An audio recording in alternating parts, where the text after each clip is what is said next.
Welcome to Smashville. This is PK Subban. I'm Dan Hamhuis. This is Craig Smith. This is Mike Fisher. But you need to dig in right now, every guy. Everybody loves their soldiers until they come home and stop fighting. Enough is enough. They need me to bleed, and I'll bleed for my team. Start playing with some jam in here. Let's go. This is Ryan Johansson. Welcome to Smashville. This is Philip Forsberg. I'm Victor Arvidsson. I'm Ryan Ellis. I'm Matthias Ekholm. I'm Beckerin, and you're listening to the Renegades of Puck with Crazy Charlie. Crazy Charlie puts words in my mouth. You can't trust that guy. If you can't get some fire, some passion, some energy, and figure out how in the hell to talk about this magnificent sport of hockey that has taken over the city of Nashville, then why are you on the radio? You don't deserve it, and you should do the honorable thing and turn your mic in. You're making a damn fool of yourself. This is my declaration. I'm coming after every single one of you. The lazy, the tired, the boring voices out there. Your time is up. I'm Crazy Charlie Saunier. I'm Pete Weber of the Nashville Predators. I'm Roman Yossi of the Nashville Predators. I'm Colton Sissons of the Nashville Predators. I'm Eustace of the Nashville Predators. You're listening to the Renegades of Puck with Crazy Charlie. Find a way, boys. No more half-stepping. Now, here's your host and captain, Crazy Charlie Saunier. Welcome to the bunker. Welcome to the Renegades of Puck podcast. I'm your host and captain, Crazy Charlie Saunier. And before we get started with the no half-step in hockey coverage, first, let me direct you to our home website, renegadesofpuck.com.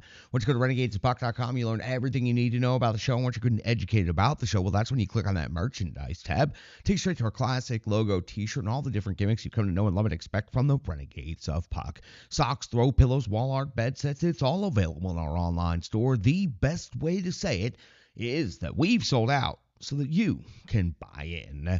Social media is of critical importance to this independent, unaffiliated operation, so here's how you can jump in the trenches with the Renegades of Puck. You can find us on Instagram and Facebook. You can also find us on Threads and X, so please, whatever it is you prefer as far as social media platforms go, you can find us there. Help us out. Doesn't cost you a thing, doesn't take you but a second, but it sure goes a long way to helping an operation like the Renegades of Puck. YouTube is where you can find the podcast and all of our content, so please subscribe to our YouTube channel and help other Renegades in your life find that channel. Stick taps, love, and respect to everybody who has jumped in the trenches on our YouTube channel as of late. Turn on those notifications and make sure you get the latest content from the Renegades of Puck. It would go a long way to helping us out.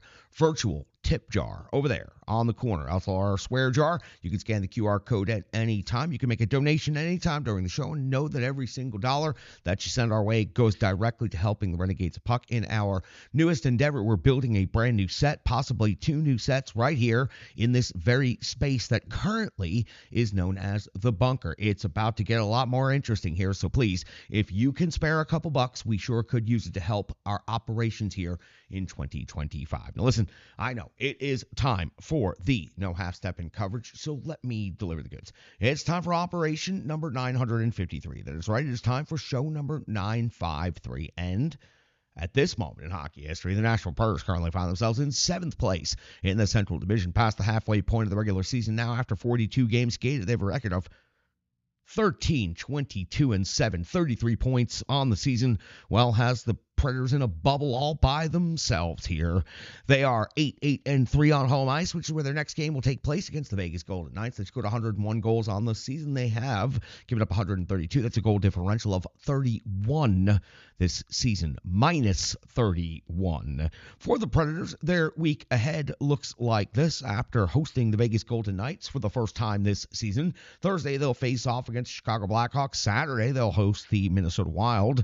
And then on the 21st of January, the San Jose Sharks will be at Bridgestone Arena. On the 23rd of January, the Predators will go out to San Jose, so a back-to-back home and home with the Sharks. And then the 25th of January, the Anaheim Ducks. Now, for the Predators, a lot of news going on. Let me give you this updated injury news, then we'll get into the Central Division and all of the other things with this matchup. Luke Evangelista is out 4 weeks now for the Nashville Predators. That is a tough one. The young Predator was doing quite well and developing this season, now going to miss a month. Luzon is on injured reserve. Willsby is on injured reserve. reserve, and Cole Smith still on injured reserve.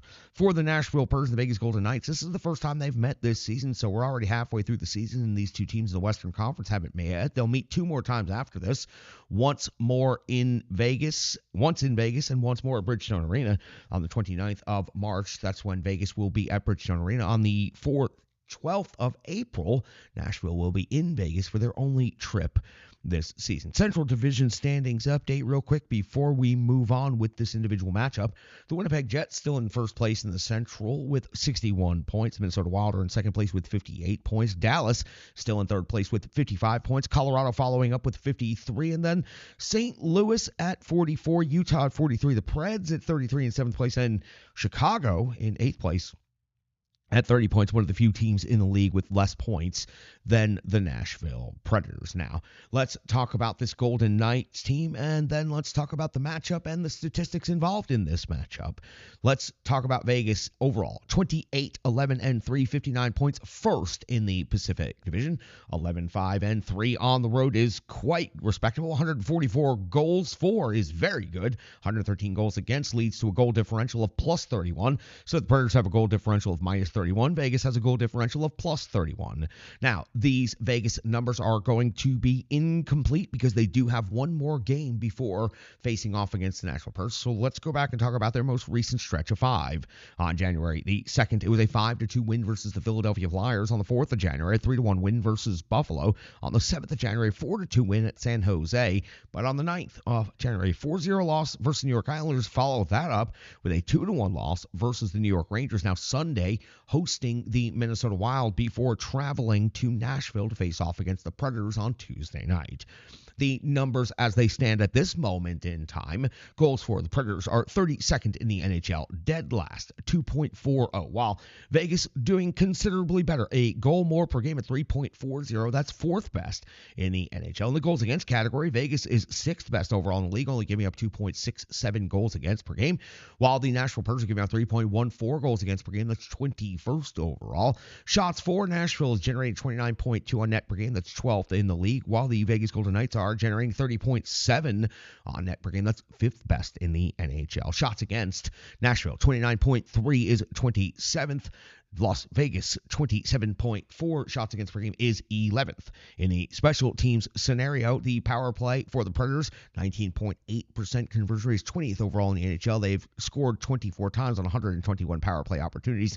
Found this number unique. First of all, the Vegas Golden Knights are converting at 25%. That's awesome. 7th overall in the league is pretty amazing. But 24 power play goals, same number as the Nashville Predators, but the Vegas Golden Knights have only had 96 power play opportunities on the season. One of the very, very few teams left in the league with under triple digits in power play opportunities. The Preds penalty kill still performing at a very high clip this season. 83.5% is their kill rate. 4th best in the NHL. They have given up 21 power play goals against the Vegas Golden Knights. 77.3% kill rate. 23rd overall. They've given up 20 power play goals against. So for the Vegas Golden Knights, they just don't find themselves in a whole lot of special teams scenarios. That's what that equals out to. So you've got to be careful. They are a lethal team in 5-on-5, and the Predators don't really have the special teams to overtake the Vegas Golden Knights. So this is a difficult matchup for the Nashville Predators. 1, 2, 3, 4 of the 6 metrics we just talked about for the Vegas Golden Knights are top 10 metrics. Only one for the Predators. Their penalty kill is in the top 10 of the league. When it comes to individual statistics for each of these teams, and again, Vegas has one more game to play, so these could change with Jack Eichel just absolutely leading the way and having a great season. 11 goals and 43 assists for 54 points. Stone, 12 and 24 for 36. Theodore, 4 and 29 for 33. Barbashev, 15 and 15 for 30. That's nice and even. Hurdle at 11 goals, 16 assists, 27 total points. For the Nashville Predators, led by Philip Forsberg, 11 goals, 24 assists, 35 total points. Marchessault's at 14 and 17 for 31. Yossi's at 8 and 20 for 28. Stamkos, 12 goals, 13 assists, 25 points. O'Reilly, 12 goals, 13 assists for 25 points. And in net, anticipated goaltending matchup sees Hill for Vegas at 17, 7-2 record at 2.60 goals against, average 903 save percentage with 2 shutouts, facing off against UC Saros with a record of 9, 18 and 6, 2.78 goals against, average of 904 save percentage, and 4 shutouts on the season. We're into the second half of the season. The Nashville Predators find themselves in 7th place in the Central and one of the bottom teams overall in the NHL in total points and goals. Things have got to change dramatically, or else it's going to be a very, very long 3 months remaining in the season. Let's go do it for the preview portion of things. Let's go back and let's find out what happened in the last game. It was the first game on home ice of the calendar year 2025. They're hosting the Washington Capitals and the Great Eight as he chases number 99 for the all-time goals record. It's Preds Caps. It's the Rebirth Sports full game recap, and it's coming up next right here, Renegades of Puck podcast.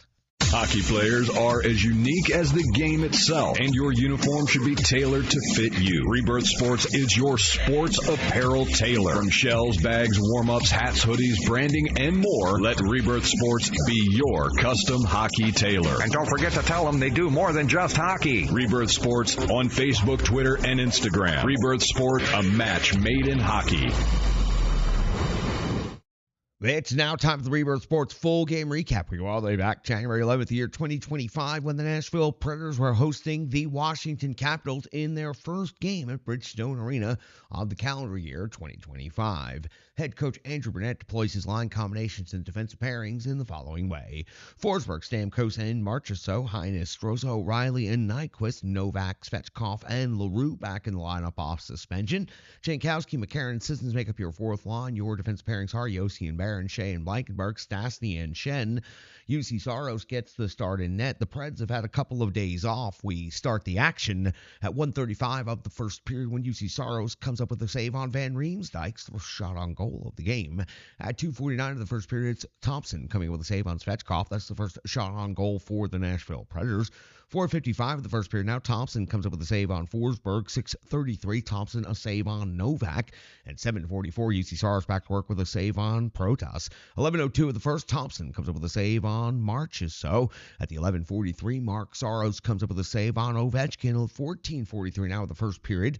Saros comes up with a save on Tom Wilson. 15:56, we find Thompson back to work, coming with a save on Luke Shen. 19:14, a big save right here. Thompson stopping Forsberg. Then the follow-up rebound opportunity by Jonathan Marchessault. We hit the end of the first period. No goals, no special teams scenarios, and the Predators outshoot the Capitals by a total of 8-5.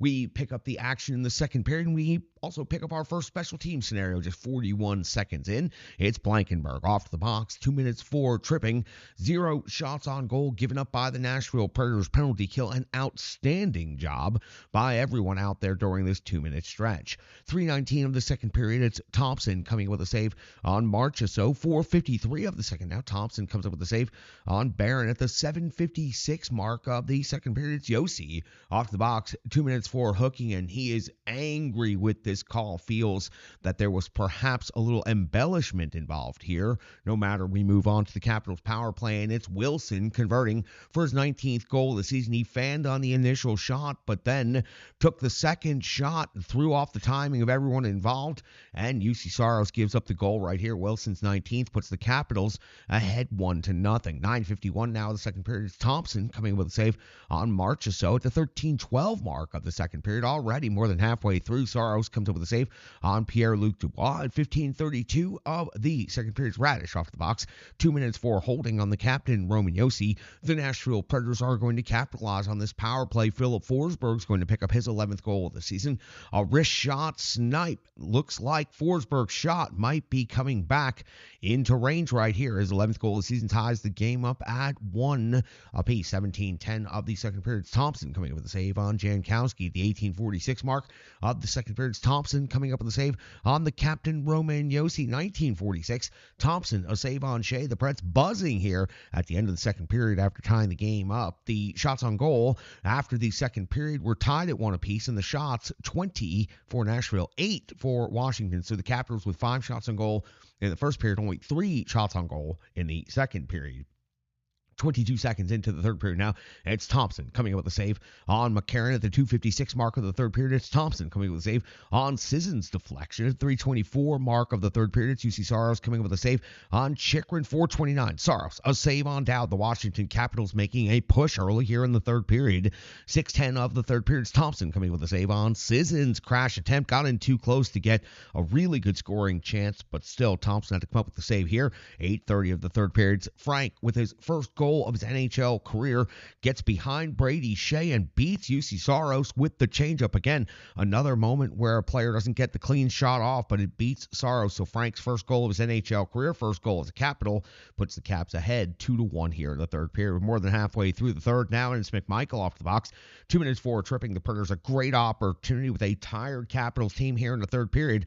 Thompson comes up with a save on March. So then Thompson comes up with a save on LaRue, and that would be it for the Predators power play. 13:21 mark of the third period. It's Thompson coming up with a save on Blankenberg. We flip over to the backside of the sheet, and we find ourselves at 14:53 of the third period. It's Mangiapane with his 10th goal of the season. A backhand under the glove from the slot. Another one where perhaps UC Saros should have had this one. Nashville now behind 3-1 to the Washington Capitals. 15:51 now of the third period. It's O'Reilly hitting the post. Thompson comes with a save on Blankenberg's follow-up, and that would be the Predators' last good opportunity of this third period. 19:02 of the third. So Ovechkin getting the empty net goal. It's his 20th of the season, but I think for most people the more important number here is 873. That's his goal total for his career as he continues inching ever closer to the all-time goal-scoring record held by Wayne Gretzky. That's the fourth goal of the game for the Washington Capitals, and the Caps win this one 4-1 while only getting 16 shots on goal. So Nashville outshoots Washington 33-16. The Caps on the second night of back-to-back, where they had to travel in after playing an overtime game at home and also had some travel difficulties because of the ice and the weather here. Only managed 16 shots on goal, look absolutely out of gas throughout much of the game, but find a way to put a couple of change-ups in the net, and the Nashville Predators lose this one 4-1, but they do outshoot Washington 33-16. Overall, this is not a good sign for the Nashville Predators. A long layoff, come back, lose to a team that's out of gas on home ice for the first time in 2025. It's a bad indicator for this Preds team. We will get into it more. We've got analysis, we've got box score, and more coming up next right here on the Renegades of Puck podcast. Hello. I'm Tracy, owner-operator of Strong Style Fitness. And that's me and my training assistant, Rizzo. And we are here to bring you fitness that meets you where you are by offering circuit classes, bar-inspired classes, Tabata workouts, boot camps, guided stretching, and more, all taught by a certified personal trainer, me. To learn more, go to our website, strongstylefit.com. Subscribe on YouTube at Strong Style Fitness. Follow on social media at Strong Style Fit. But most importantly, let's get you moving. It doesn't matter if it's your first workout or you've been doing it for years. Strong Style Fitness has the workout that meets you on your journey and helps you along the path to a happier, healthier life. I understand where you've been, what you were going through, and where you were going, and I want to take you there. We'll see you on the mat. Mwah. Welcome back in Renegades of Puck podcast as we begin to thaw out here across Middle Tennessee. Still a lot of snow on the ground, but it is a sunny day and starting to warm up. Still very cold out here in the bunker. Very much looking forward to getting that next construction project underway, which could actually see an upgrade to the heating system. But we've got a lot of work to do before we get to that. So remember, if you can help us out here, support the show. Operation number 953 continues with the analysis of this last game against Washington Capitals. And it starts with UC Saros, as we always start with the netminder. 12 out of 15, 3 goals against. Not good at all. Tricklers, change-ups, missed opportunities. I got to tell you, UC Saros could have really come up with a big game here and helped the Nashville Predators, but he did not. 3 goals against, an in-game save percentage of .800. That's just bad business right there all the way across. Philip Forsberg scored a goal in this game, second game in a row. He's picked up a goal. He had 5 shots on goal, 19 19 minutes and 1 second total time on ice. 11th goal of the season. And I got to wonder, after seeing the snipe on that power play, has Philip Forsberg found the sights and the range on his shot again? It seemed like something was just off with his wrist shot all season long. That shot has been so lethal for so long. Now maybe dialing it back in second half of the season, February right around the corner, maybe Forsberg's got his shot back, and that would be great for the Nashville Predators. Forsberg's 11th goal of the season. He continues leading the Predators in overall points with 35. Marchessault had an assist in this game, also generated 6 shots on goal, 19-20 in total time on ice. The total hockey experience, Jonathan Marchessault doing what he can out there, but it just wasn't enough against the Washington Capitals. I would have liked to have seen a little bit more, but he spent a lot of energy during this game barking at the officials, maybe expending too much energy on that avenue, and maybe should have put a little bit more into bringing the jam to the net. But Jonathan Marchessault, overall very consistent in the total hockey experience. Sometimes he's going to get a little bit off of his game by reacting to things going on out there. Stamkos the same way. They're heated competitors, and sometimes the heat can go over to the red line just a little bit too much. McCarron, you got to point this guy out. 4 shots on goal, 1 hit in the game. He's noticeable. Michael McCarron, other than the physical component of things and maybe some penalty killing, should not be noticeable on the offensive side of things, but he was. He was going to the net hard. He was getting opportunities. He was shooting the puck. So 4 shots on goal for McCarron in this game deserves a little bit of respect. LaRue back from suspension, so more an oddity in the discussion right here. Not that he did a whole lot in this game, but he did have 3 hits to pace the Predators. 11-10 in total time on ice in his return from his 3-game suspension. You always want to see how a player handles his return. Looked just fine out there, looked normal, looked like he was playing his game, being physical, getting into it. Maybe could have disturbed a little bit more, but trying to walk that fine line now that he's had that first suspension. The captain, Roman Josi, picks up an assist in this game. Josi's 20th assist of the season, 28th point overall. Also had 3 block shots, 26-25 in total time on ice, leading the team in that category. So the captain, Roman Josi, trying to get it done out there, unable to lead his team back in this one. Disappointing across the board. The Predators had the Washington Capitals in a scenario you rarely catch a team on back-to-backs where they had to travel. The Predators had a couple of days off while the Caps played 3 games in 4 nights, and the Capitals even had some trouble getting into Nashville because of the snowstorms and ice storms and all of that stuff, so getting in late. They looked like they were out of gas. They didn't have their legs under them from the first period on. Hell, the Caps only generated 16 shots on goal for the entire game. This is an incredibly disappointing way to start the second half of the season. That's going to do it for the analysis portion of things. Let's hear from our good friend Stripe Digital Solutions. Let's come back. Let's burn through these good, cold, hard numbers so we can get some heat going. And then something special before we wrap this thing up. Something really neat happened in the USPHL with the Red River Spartans here over this weekend. We'll be back right here on the Renegades of Puck podcast. The digital environment can be quite intimidating, time-consuming, and cumbersome, especially with all those other areas that need attention at your business. And that's why Stripe Digital Solutions is here to help.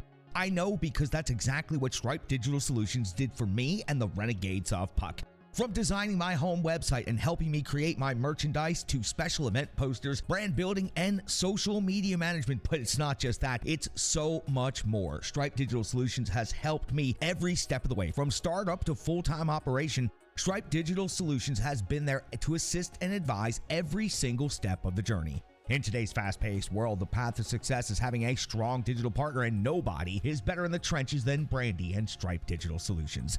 Get the solution before it's even a problem with Stripe Digital Solutions. All right, welcome back in. Let's get through the numbers here. Philip Forsberg scored the only goal for the Nashville Predators in this game. Assists being awarded to Jonathan Marchessault and also the captain, Roman Josi. When it comes to shots on goal, Marchessault had 6. Forsberg had 5. Michael McCarron had 4. A couple others with 3, but those are some nice numbers, 6, 5, and 4 to pace the way for the Nashville Predators. Block shots, 3 was the big number. O'Reilly and Josi, they were the only 2 to get to that number. A couple of 2s on the board there, and, well, yeah, a couple of 2s for sure. When it comes to the physical component of things, it was Justin Barron pacing the Predators with 4 hits. Blankenberg had 3. Zach LaRue led the forwards in hits with 3. Nobody else from the forwards with more than 1 hit in this game. And when you have a team like the Caps that were on the second night of back-to-backs, as I mentioned numerous times, physically you should have been attacking them and wearing them down, especially when you had the fresh legs. Time on ice leaders, 20-03 for Steven Stamkos. He was a game-time decision. Then he goes out and leads the forwards in total time on ice. 19:20 for Jonathan Marchessault, 19:01 for Philip Forsberg. On the defensive side of things, 2 defensemen over 20 minutes. Of course, the captain, Roman Josi, at 26:35, leads all players on the Preds. 21:25 for Brady Shea, also for the Preds. On the power play, the Preds were 1 for 2 in this game. Forsberg had the goal, also skated 2:19 in total time on ice on the power play, joined by Marchessault at 2:20 and Stamkos at 2:18 and Romeo at 2:15. The penalty kill was 1 for 2 in this game. 2:07 penalty kill time for Michael McCarron, 1:46 for Colton Sissons, 1:26 for Josi, 1:24 for Shen, and 1:43 for Brady Shea on the penalty kill. Your netminder in this game, just a brutal performance from UC Saros on home ice after having a chance to take a rest. 12 out of 15, 3 goals against, an in-game save percentage of .812, even strength saves, 0 power play, 0 short-handed saves. Other numbers falling out of the box score mentioned: the power play was 1 for 3, the PK was 1 for 2, face-off winning percentage of 51 for the Predators, 18 hits in this game, 15 block shots, 2 takeaways, and 12 giveaways on the possession of the puck. The Predators should have been a lot harder on this Washington Capitals team that was very tired here in the second, especially the third period, as they generate only 5 shots on goal in the first period, 3 shots on goal in the second period, and they managed to get themselves 8 shots on goal in the third period because the Predators just allowed pucks to start going in to the net. That's going to do it for the good, cold, hard numbers known as the box. Partial breakaway for Nico Schoner, and Nico Schoner scores. Spartans looking good to work on the offense, and they do. Spartans are up by 4. It is just like that. And A.J. Bennett sends it across the zone to Nico Schoner, who rips that puck into the net. Parker is off to the races. Breakaway for the Nashville Spartans, and Parker scores. We've got a tie game. Cross zone to Indelicato, and Indelicato rips it into the net. Gino Indelicato with the power play goal. Spartans on the breakout. Flynn leading the 3-on-1. Flynn's got the puck. He sends it across, and the Spartans convert and finish off the sick setup by Kyle Flynn. Keenan below the goal line. McCallie crashes and scores. Gonzalez chips it to himself. He's got an angle. He's taking it to the net, and Gonzalez finishes.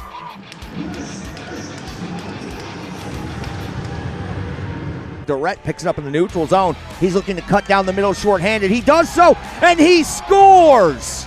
The Spartans with Templeton splitting the D. He's on the breakaway, and he scores! Gonzalez has Davidson, potential 2-on-1 shot on net. Gonzalez gets to it. Davidson with the rebound. Gonzalez over the blue line to the slot area, and that is into the net. Davidson with the shorthanded goal. Opening night, and the Spartans make it 3-0 with C.J. Davidson, the captain of the Spartans. We have an opportunity for a shorthanded goal. Durrett scores, shorthanded goal.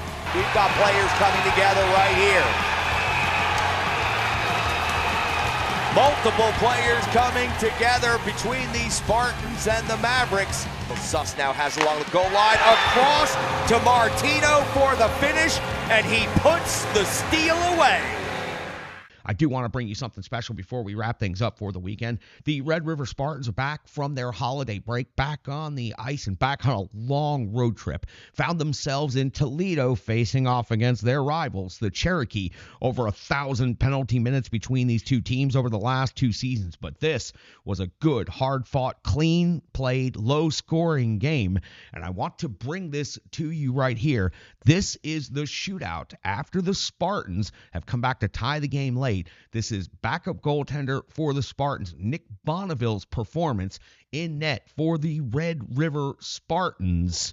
This shootout performance, incredible. I take you to Toledo and the Cherokee hosting the Red River Spartans right here.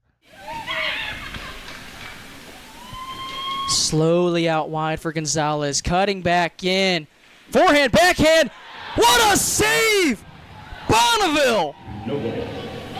3 unbelievable plays by the netminder. Cherokee is number 92, Aiden Pacetic. Pacetic to the near side, out wide. He's got some moves in his bag of tricks. Kicks! Bonneville, a glove save! Jacob Myers. Myers skates right in, fires, misses the net. This one's over. Red River, shocking. the Toledo Cherokee in a shootout. 3-2 winners. That's going to shake up things in the Great Lakes Division. The Spartans with the huge upset. Listen, last season with the Spartans loaded team beating the Toledo Cherokee was something that happened, well, all season long. This season, the Cherokee were leading the season series the exact opposite direction by sweeping up until this moment. The Spartans with a huge comeback in the third period, get that shootout performance, and come out of there with 2 huge points, keeping themselves well alive in the playoff race for the Great Lakes Division, maintaining 4th place right now as of this recording, with another game coming up against the Fresh Coast Freeze this afternoon before heading back home to finally have some home games at Clarksville's Ford Ice Center. Let's close this one out. Great job by the Spartans with the big upset there to keep their record at 500 and to keep their playoff hopes alive this season. For the Nashville Predators, though, this is a bad one. This is rough, man. 7th place in the Central Division. Now, the first game of the second half of the season, the Predators had to rest. The Caps were rust. They were definitely not ready to go in this game. They didn't have a lot of gas in their legs. They didn't have their skates underneath them, but they still found a way to get a couple of change-ups and tricklers towards the net that went in, and the Predators just couldn't respond. The Preds were buzzing, playing good. It looked like they were going to impose their will on the Washington Capitals, but they never actually did that, and it's a bad loss to start the second half of the season. They'll open up a homestand where the Predators have a couple of teams they could beat. The Washington Capitals were a first-place team, but you caught them in the perfect scenario, then you couldn't get the job done. Listen, there's nothing more you can say about it. I'm not mad. I'm just really damn disappointed in that one. That kind of sucked. Saturday night, Washington Capitals, the grade 8 in town. You have a chance to shut them down. Instead, all I heard was Caps fans cheering Ovi at the end of the game. That's going to do it for episode number 953. I'm cold. I'm hungry. I want to go watch some junior hockey and some football this afternoon and then get back on the ice with my Renegades of Puck Hockey Club later tonight over at Ford Ice Center in Antioch. All right, thanks, everybody. Appreciate you. Appreciate your time. Appreciate your viewership. Most importantly, I appreciate each and every one of you. Stick taps, love, and respect. I'm your host and Captain Crazy Charlie Saunier.